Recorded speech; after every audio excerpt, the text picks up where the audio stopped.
Hola, que la paz de Cristo esté en tu corazón. Espero que se encuentren bendecidos. ¿Sabes una cosa? Estamos esperando tu testimonio. Sé que de alguna manera tú tienes un testimonio y todo el mundo tiene que saber lo que Dios hizo en tu vida. Ahí está el número de teléfono. Ya no te esperes más. Cuéntalo, porque mucha gente puede acercarse a Dios por medio de tu historia. Así que esperamos tu mensaje o tu llamada. Y ahora te pregunto, ¿estás listo para escuchar una historia sorprendente? Pues comenzamos. Hola mis queridos hermanos, bueno pues ya estamos listos aquí para escuchar un nuevo testimonio. En esta ocasión es un testimonio que nos llega desde El Salvador y tengo en la vía telefónica a mi hermanita María. ¿Cómo está, hermanita María? Hola, hermano Arturo. Buenas tardes. Buenas tardes. Bueno, mi hermanita María, nos estamos listos para escuchar un precioso testimonio, así que la voy a dejar que nos cuente su testimonio. Díganos quién era María antes de conocer a Jesús y cómo es que usted llega a los pies de Cristo. Adelante, escuchamos su testimonio. Claro que sí. Bueno, pues empezando por mi infancia, crecí en una familia católica. Mi abuela, sumamente católica, de rezo de rosario. Ella tenía 9 hijos y rezaba 9 rosarios diario, uno por cada hijo. Me inducía a leer libros de santos desde mi infancia, no sé. Me recuerdo a los 3 años de edad preguntando a mi madre cómo se rezaba el rosario, porque mi abuelita me había regalado uno. Y mi mamá, pues a lo mejor en sus ocupaciones me decía, en esta abuelita, Padre Nuestro, en las otras, Dios te salve María, pero no me molestes. Y desde los 3 años me recuerdo rezando el rosario por iniciativa propia. Mi familia estaba integrada por mi mamá, mi papá y yo. Fui hija única de ellos dos. Ellos se casaron pues ya grandes. Eh, pues bien, mi papá había estado mucho en el alcoholismo, como suele ser en los países de Latinoamérica. Mi mamá venía de un pueblo, solo estudió el segundo de primaria y se dedicaba al hogar. Entonces mi mamá no estaba mucho en la iglesia, mi papá tampoco. Había un poco en el clima, digo, siempre me trataron bien, tenía mis alimentos, recibía cariño. Pero pasó el tiempo y mi papá no fue un padre proveedor, siempre fue un padre con secuelas del alcoholismo en el trabajo, nunca duraba en los trabajos. Eso mermaba un poco la situación económica de la casa y mi mamá a veces tenía que ver, pues no sé, ayudarle a la vecina a lavar, planchar su ropa para llevar un poco de comida, ¿no? A la casa. Desde muy chiquita me recuerdo preocupada por la situación económica de mis papás. Eh, Hice mi primera comunión a muy temprana edad, a los 7 años. Sentía que el Señor me llamaba desde muy tierna edad. Mi abuelita me decía, ¿sabes qué? No juegues a esos juegos malos, juega a la misa. Y me recuerdo jugando con niños de mi edad, dando obleas para la participación de la misa, ¿no? También tuve acechanzas del enemigo en el sentido en que mis amiguitos a muy corta edad pues me inducían a cosas, ¿no? A juegos malsanos como el besarse en la boca, ¿no? A muy tierna edad, cosas así, ¿no? Fue avanzando mi edad, fui llegando a la adolescencia y mi papá seguía pues en la misma situación. No había los medios económicos. Si bien pues teníamos el pan, la tortilla o todo este tipo de cosas, pero mi papá no era generalmente un padre proveedor. Cuando entré a la adolescencia, sentí que mi papá se retiró completamente de mí. Ya no me dijo que me quería, ya no sentí su amor, ya no sentí su rechazo cuando mi cuerpo fue cambiando y yo misma fui renegando de mi cuerpo porque decía que me alejaba de mi papá, que no quería crecer porque no sentía ya el amor de mi papá. Posteriormente fui avanzando en la edad. Yo siempre, no sé, como algo me inspiró de la única forma en la que pueda salir de esa pobreza o que pueda haber una vida mejor es estudiando, ¿no? Entonces avancé en la escuela, no era una buena alumna. Avancé la primaria, la secundaria, la preparatoria. Ahí empecé a sentirme más sola porque no sentía el amor ya de mis padres. Mis padres se la pasaban discutiendo siempre y constantemente. A partir de ese momento, cuando entro a la preparatoria, empiezo a despertar a querer saber qué hay más allá, porque a veces ni siquiera teníamos, por ejemplo, una televisión, o no me sacaban a pasear, o no me compraban ropa, siempre usaba ropa usada o de la que me podían regalar, ¿no? Bueno, pues así fue pasando mi historia hasta que entré a la preparatoria. Ahí fui queriendo investigar qué era tener un novio. Mi primer novio fue una persona a la cual era de mi misma escuela y me la presentaron mis compañeros. Yo me sentí atraída hacia esa persona que era de un grado más alto que yo en la escuela. Y iniciamos una relación de 2 meses. Esa relación, pues él salió de la escuela, yo continué, pero él ya no quiso estudiar, entonces yo sí quería seguir estudiando y yo di por terminada esa relación a los 17 años. Cuando entré a la universidad, pasaron tres años y yo seguía recordando a esa persona, pero mi autoestima ya se había mermado demasiado. Me sentía tan poca cosa y tan pocamente valorada que entré en una anorexia, dejé de comer porque era muy gordita, entonces dejé de comer 2 meses, solamente comía mangos. Y pues bajé 15 o 20 kilos en 2 meses, se me empezó a caer el cabello. Mi mamá pues me llevó a un centro de salud y la doctora me abrazó y me dijo, lo que tú tienes es que no te quieres, no te aceptas. Me abrazó, sentí su amor y en ese momento volví a comer. Empecé a comer otra vez, a ganar peso. Y cuando conocí a este muchacho, a esta persona, pues yo ingresé a la universidad, él se dedicaba, por lo que recuerdo, lavaba autos y yo siempre tenía pues como que mis expectativas más altas, no de solamente estar relacionada con una persona que se dedicara a ese tipo de trabajos.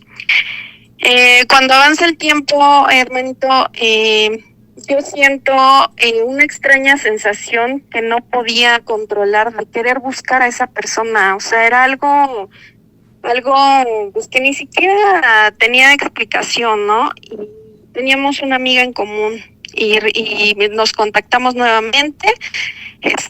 Y yo empecé a tener pensamientos como nadie me va a hacer caso más que él, no nadie, o sea, es la única persona en el mundo que me pueda querer, porque yo valgo muy poco. Entonces, empezamos nuevamente una relación ya en la universidad, pero yo empecé a cometer pecados como, por ejemplo, dice el primer mandamiento, amarás a Dios sobre todas las cosas, ¿no? Y entonces yo dejé de quitar a Dios en ese lugar y empecé a poner a esta persona. Empecé a poner a esta persona porque esa persona me daba el cariño que mi papá ya no me daba. Empezaba a comprarme ropa, esa ropa que mi papá no me compraba. Empecé a sentir ese afecto que él me daba y que nadie más me había dado antes, como miles de historias que he escuchado. Cuando avanza el tiempo, duramos, no sé, 2, 3 años, y él me revela que él se sintió tan despechado en la primera relación que él lo que hubiera querido era reconquistarme y ahora él terminarme para vengarme, ¿no? Para a él hacerme lo mismo. Entonces, después de eso, él entró a la universidad. Éramos muy jóvenes, tendríamos 20 años tal vez, y pues él empezaba a tener indicios de ser alcohólico y de su familia muy violenta. Él siempre me dijo que su papá lo golpeaba mucho desde pequeño y que siempre quiso que su papá lo matara para que su papá sintiera cuánto dolor sentía. Esta frase es importante porque más adelante tendrá una repercusión muy fuerte en mi testimonio. Esta persona me sacaba a pasear, o sea, al grado que yo no sabía que era ir a un cine, que era que te compraran ropa nueva, cosas así, ¿no? Entonces yo fui haciendo de esa personita un dios, y sí asistía a la misa, seguía rezando el rosario, pero solamente lo hacía como por esa costumbre que mi abuela me había dejado. Eso sí, iba a la misa cada 8 días, inclusive a él, pues siempre traté de acercarlo a la iglesia, lo invitaba a ir a la misa, íbamos a conciertos de grupos católicos. Yo no sé si él realmente sentía ese toque en su corazón o realmente lo hacía por darme un gusto. Posteriormente y analizando mi testimonio en retrospectiva, empiezo a notar comportamientos raros en él porque él era una persona muy enojona, muy pues no sé, muy autoritario, defectos que una muchachita de 20 años en ese momento pues no puede ver. Y bueno, pues yo dije, yo no he tenido una familia. Todo esto es inconscientemente después de años de terapia que he tenido. Yo siempre quise tener esa familia, esa imagen de familia que yo nunca tuve. Mi mamá está enferma, no teníamos un servicio médico como tal, no tenía atenciones mi mamá. Nos fuimos mi mamá para darme la universidad, fuimos a rentar un lugar del gobierno. Este lugar nos asignaban una vivienda y mi mamá a cambio hacía la limpieza de ese espacio. Y nos daban un cuarto muy pequeño. Yo me recuerdo yendo a la universidad y durmiendo en un catre, en un colchón y no sé, por las ventanas pasando ratas, ¿no? Porque era como una bodega donde se guardaban las escobas y todo esto. Yo nunca invitaba a nadie a mi casa ni a mis compañeros porque yo no tenía una casa. Yo del gobierno teníamos esa vivienda y todas las personas que me conocían, a mí me daba pena decir dónde vivía, me daba vergüenza a mis padres. Yo quería tener una vida mucho mejor y a veces yo ocultaba esa vida que yo tenía y yo quería cambiarla. Cuando conozco a esta persona dije, pues, ¿cuál es la forma en la que puede estar conmigo? No, pues teniendo un hijo. Yo desafié nuevamente las leyes de Dios y caí en la fornicación, caí en la falta de pureza de mi juventud, que ahora está tan poco valorada por los jóvenes, sabiendo que esto te puede traer serias consecuencias.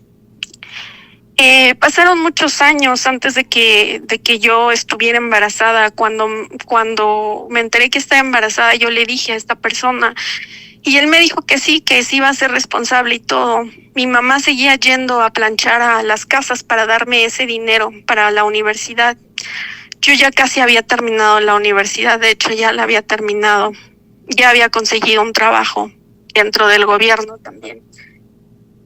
Y yo sabía que estaba embarazada, pero como no había esa confianza entre mis padres, ni había comunicación, ni había un ambiente hostil, yo decidí dejar una carta e irme con esta persona, irme a su casa a vivir. Ahí llegué, al otro día los papás de esta persona fueron a hablar con mi mamá. Mi mamá estaba muy adolorida por lo que había hecho su hija, ¿no? Porque pues aparte ella dio todo por mí para que yo estudiara. Y bueno, mi mamá no le quedó otra opción más que aceptar esta situación, y ella con mi papá solo se habían casado por la iglesia, no se habían casado por el civil. Mi mamá me dijo, y le dijo a él, o te casas con ella o hasta aquí se termina todo. Yo le dije a mi mamá, ¿sabes qué? Yo solo me voy a casar por la iglesia, porque tú no me puedes obligar a casarme por la ley, porque tú no estás casada por la ley. Entonces fue una boda express, rápida, porque mi mamá conocía al padre y en 2 semanas ya estaba organizada la boda. La boda, llegamos, algo muy curioso, él decía que no toda la vida iba a estar con él. Él siempre soñaba que se moría de un balazo en la cabeza.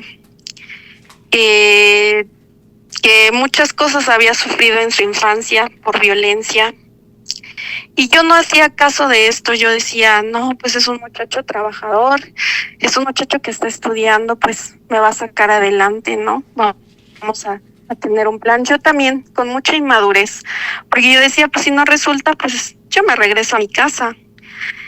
Y bueno, pues en la boda algo me llamó mucho la atención, porque en el momento de ponernos el lazo, cuando el padre pronuncia la ceremonia, nosotros nos quitamos el lazo, o sea, con nuestras manos, no sé qué cambiamos a la siguiente escena de la boda y nos retiramos el lazo con nuestras manos. La madrina no hizo esta situación, sino nosotros la hicimos. Bueno, pues resulta que solamente María duró casada 3 meses. 3 meses en los que empezó a ver comportamientos raros, que esta persona alguna vez en la noche yo recuerdo despertarme y ver cómo él agarraba como quería hacerme daño, algo, o sea, yo me despertaba, yo sentía que esa persona quería hacerme daño y por instinto me despertaba, o cuando me bañaba igual, yo sentía que esa persona me veía raro, como con ganas de hacerme algún daño, era una sensación muy extraña. El embarazo seguía avanzando, mi mamá pues seguía enferma. Pues bueno, pues viene lo más triste, me ha tocado años de terapia y enseguida les voy a comentar cómo fue que me animé a dar este testimonio y por qué lo hago. Había estado sepultado ya esta historia 20 años, pero hoy Jesús me pide, me exige que lo grite, que lo diga, y yo he desobedecido y hoy quiero darles este testimonio. Yo no sabía que esta persona tenía una enfermedad mental. Según su familia, tampoco lo sabía. Nació el bebé. Él tenía problemas en el trabajo, tenía presiones en la escuela, tenía muchas cosas y sus pensamientos siempre raros, siempre alejados. Era diciembre. Se acostumbra mucho a hacer novenarios a la Virgen y misas en la calle. Algo extraño, cuando fue el padre, se le cayeron todos los objetos, se le cayó la hostia, y yo iba a visitar a mi mamá por lo menos una vez a la semana, y yo le decía a mi mamá, soñé algo muy raro, soñé que estaba en una misa negra, yo no sé qué es una misa negra, pero yo estaba ahí, era como una misa normal, pero todos vestían de negro, y mi mamá me dijo, yo también te soñé que llevaban unos verdugos en la cabeza tapado como una punta, como si fueran en España, ¿no? Cuando es Semana Santa. Y yo le decía a mi mamá, algo va a pasar, no sé qué es. Le digo, soñé como un crimen, soñé que había unos velos, unas cortinas y estaban llenas de sangre. Y bueno, pasó el tiempo, nació el bebé. Un día él trabajaba y regresó a casa. Él empezó a hablar cosas muy raras, muy extravagantes. Yo, como vivíamos en la misma casa con sus papás, yo le hablé a su hermano, a sus papás, y les dije, algo está pasando con él. Yo lo veo muy raro. Ellos subieron a hablar con él, pero no le dieron importancia. Después llegó a mi mente, posiblemente esté probando drogas. Y él hablaba muchas incoherencias. Y una mañana, después de haber nacido mi hijo, me hicieron cesárea. No podía caminar muy bien. Y me paré a calentar el biberón del niño y en eso él tuvo un ataque violento y me golpeó, me dijo que me saliera, no debería de estar ahí. Entonces, yo dije, bueno, pues ante la fuerza de un hombre no puedo hacer nada, voy a pedir ayuda. Y fui con su mamá y le dije, ayúdeme, no sé si su hijo se drogó o algo, pero mi hijo está ahí, sáquenmelo, por favor. Su mamá fue, la golpeó, empezó a tener fuerzas descomunales, empezó a aventar una lavadora que pesaba 15 kilos, empezó a hablar diferente en otro idioma, empezó pues no sé, a agarrar una Biblia, muchas cosas muy fuertes. Yo salí a la calle sin zapatos, recién parida, y pedí ayuda. Nadie me la quiso dar hasta que un vecino me dijo, pase a mi casa y yo voy a ayudarla. Desde su casa se veía hacia abajo mi casa y yo veía él como era, como si fuera un maligno, como si fuera un diablo, no lo sé. Yo había crecido en mi infancia con temáticas de la renovación carismática. Había conocido al padre Emiliano Tardif, sabía de los milagros que hacía el Señor. Y yo, mi primer instante fue, este tipo está poseído, algo hizo, porque él decía que quería escribir canciones y que sus canciones fueran famosas. Y, o sea, lo primero que se me vino fue decir, está poseído, pero yo lo veía ya desde lejos. Empecé a rezar el Padre Nuestro y yo le pedí con mucha fe a Dios. Ese Padre Nuestro sentí que duraron 5 horas rezándolo, pero en realidad quizás fue cuestión de minutos. Llegó la policía y lo sacaron, me informaron que el niño había muerto en manos de su padre.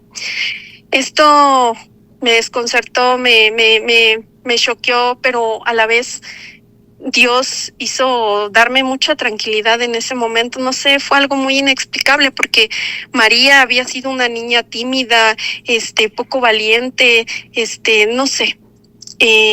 Pasó el tiempo y bueno, se hicieron todas las investigaciones, resulta que él era culpable. Yo regresé a la casa con mis papás sin trabajo, sin dinero. Ellos tampoco tenían dinero. Mi mamá enferma. Y bueno, fue algo, estuvieron investigaciones, yo no tenía dinero, o sea, no llegué ni con zapatos a mi casa. Estando ahí en mi casa, bueno, pues mi papá salía a trabajar, ganaba muy poco en ese momento. Y una noche antes de que pasara lo siguiente, mi mamá habló conmigo. Me dijo, le digo, mamá, yo siento que esto no lo voy a poder superar, creo que me voy a morir. Y mi mamá una noche antes me dijo, vamos a rezar. Ella tenía el don de lenguas, hicimos oración. Y me dijo, no te preocupes, Dios tiene una promesa para ti. Tú vas a conocer a alguien y Dios te va a devolver esa familia, una nueva familia, una mejor familia. Yo le decía a mi mamá, es que estoy muerta en vida, mamá. O sea, mi hijo nunca lo volví a ver porque, según me informaron, había sido mártir, había sido destrozado como el Señor Jesucristo. Nunca lo volví a ver. No me permitieron verlo.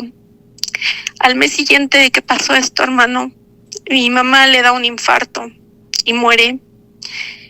Me quedé sin casa, en la más profunda soledad. Sentí el rechazo de mi familia, porque decían que yo era la culpable de todo lo que había pasado. Mi papá me lo decía. Y yo en el corazón pensaba que sí, que yo había tomado malas decisiones y que todo esto era una consecuencia de todos los pecados que había cometido. Tenía una conciencia clara, puesto que ya conocía de Dios, lo conocía, pero había cambiado el papel de Dios y había puesto un nombre a un ídolo y había dejado de lado a Dios.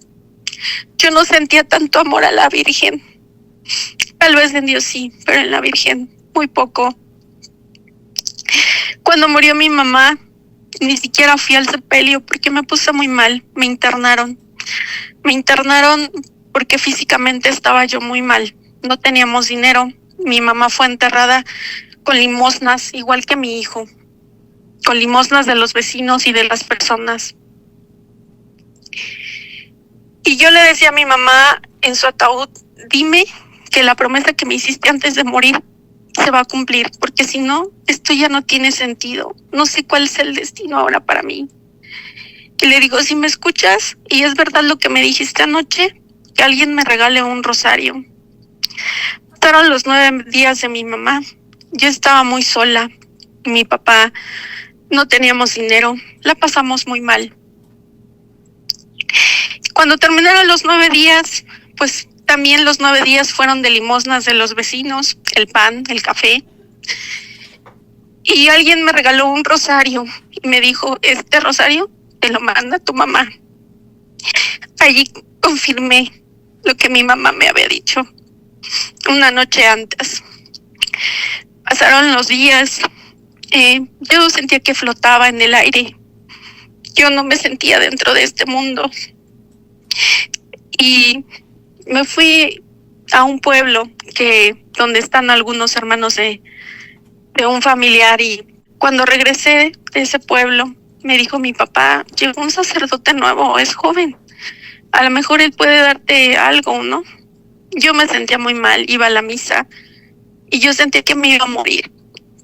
Una de las señoras me dijo, mira, no te preocupes, yo voy a ofrecer las comuniones por ti. Me empezaron a pasar cosas feas porque estaba tan absorta de mi realidad que una vez casi me atropellan. Traté de buscar trabajo y muchas personas se aprovechaban por mi situación. Fui a un psicólogo porque me sentía muy mal. Mis niveles de ansiedad eran muy fuertes y el psicólogo trató de aprovecharse de mí. Me sentía muy sola. Conseguí un trabajo posteriormente con ayuda de Dios. Ese trabajo me exigía mucho estrés y pues seguí en ese trabajo y bueno, pues continué y pasaron los años, conseguí otro trabajo y luego otro y sentía que psicológicamente no estaba bien. Mi papá me llevó a un psiquiatra del gobierno, obviamente. El psiquiatra me desahució, me dijo que toda mi vida iba a estar así, que ya no había remedio para mí. El padre joven que había llegado, le conté todo. Él me dijo, mira, yo te doy la llave de la capilla. Había una capilla cerca de donde vivía. Puedes venir cuando quieras. Si te quieres morir y de verdad te vas a morir, muérete frente al Santísimo. Y muchos días, hermano, muchos meses, me arrastré frente al Santísimo, pidiéndole que si aún mi misión tenía que continuar aquí, me ayudara a salir de esa situación. Pasaron muchos meses postrada ante el Santísimo, comuniones, confesiones. Hice una confesión desde mi infancia, mis pecados más rojos, mis maldades. Y poco a poco, Dios me dio salida. Bueno, pues pasaron los años. Yo tenía una promesa de Dios, ¿no? Iba a conocer a alguien, pero no conocía a nadie. Pasaron 5 años, era Navidad. Yo estaba sola en mi casa y mi papá había ido con sus amigos. Yo estaba sola porque seguíamos en el mismo cuarto de gobierno y mi papá seguía haciendo la limpieza y yo también.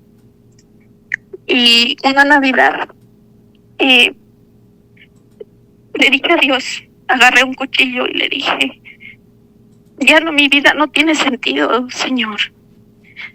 Me voy a matar. Pero luego pensé, no vas a ir al cielo. Entonces le dije al Señor, quítame tú la vida, dásela a alguien más que verdaderamente la necesite.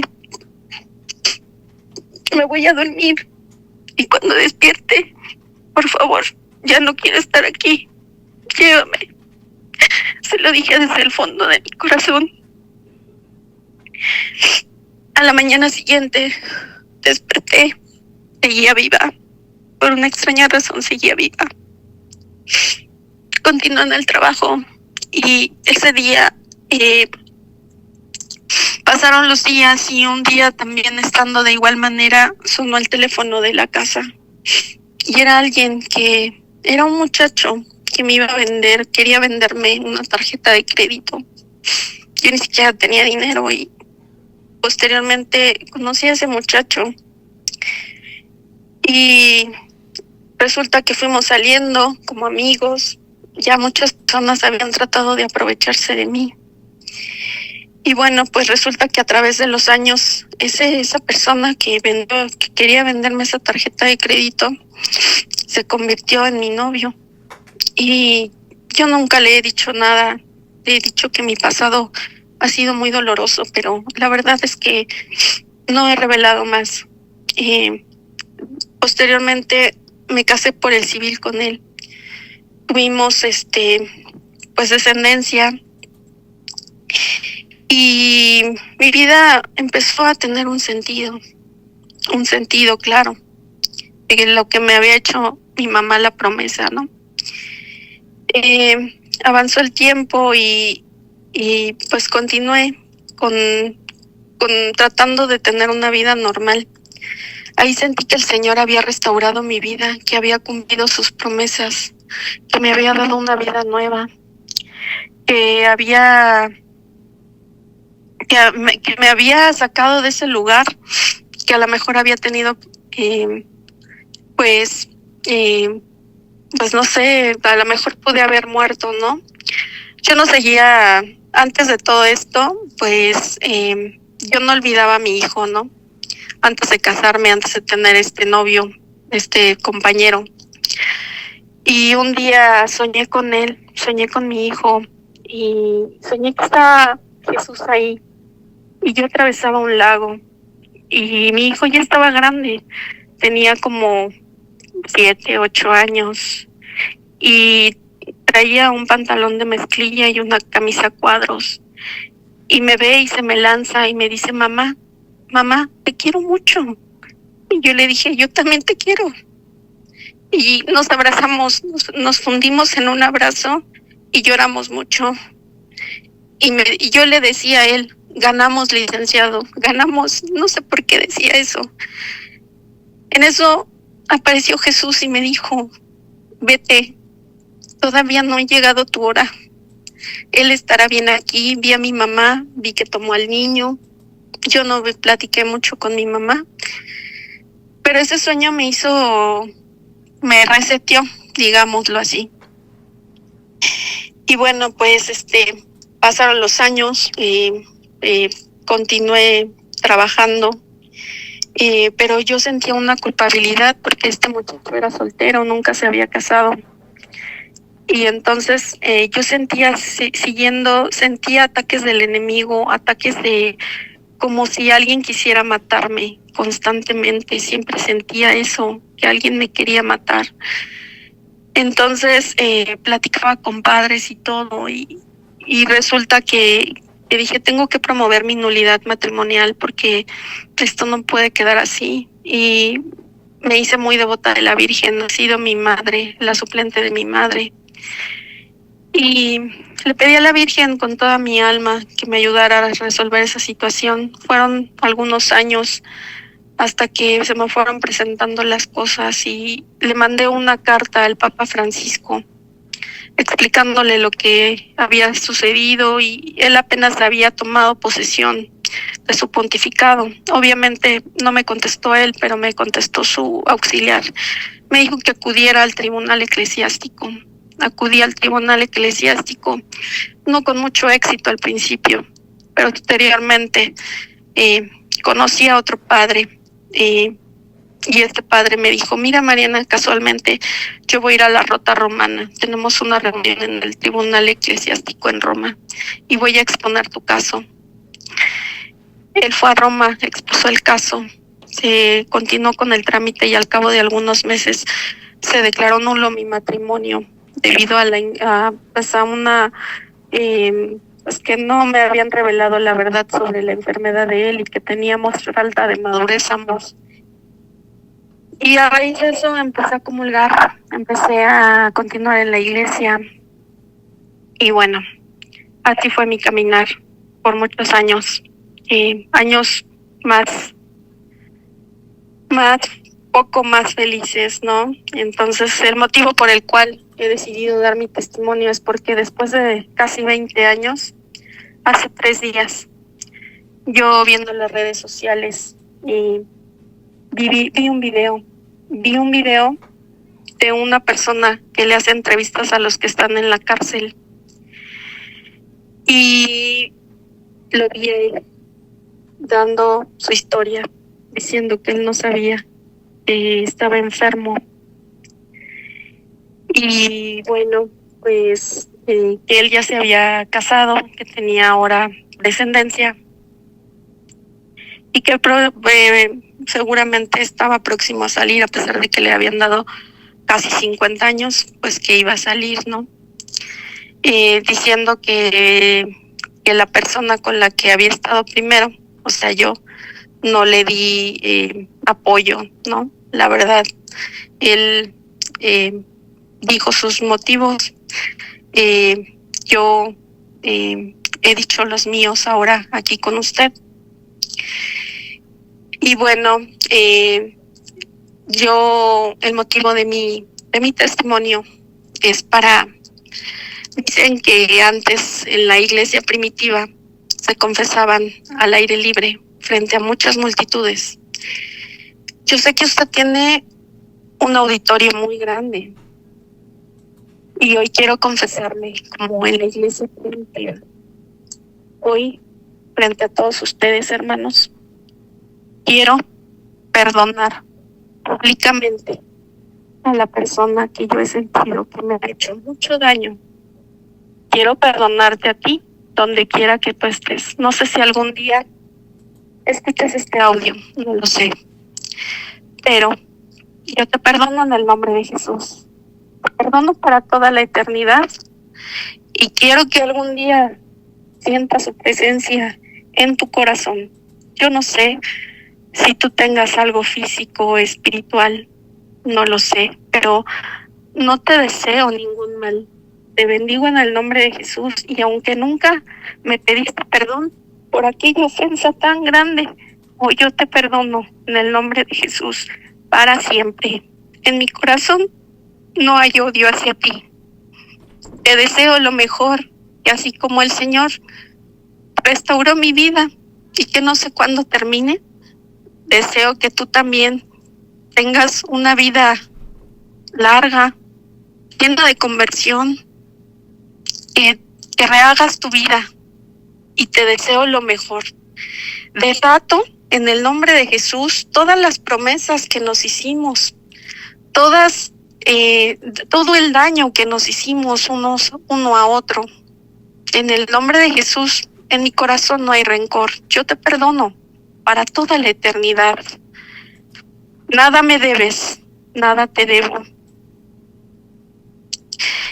Gracias, Jesús, porque conservaste mi vida aún en lo peor.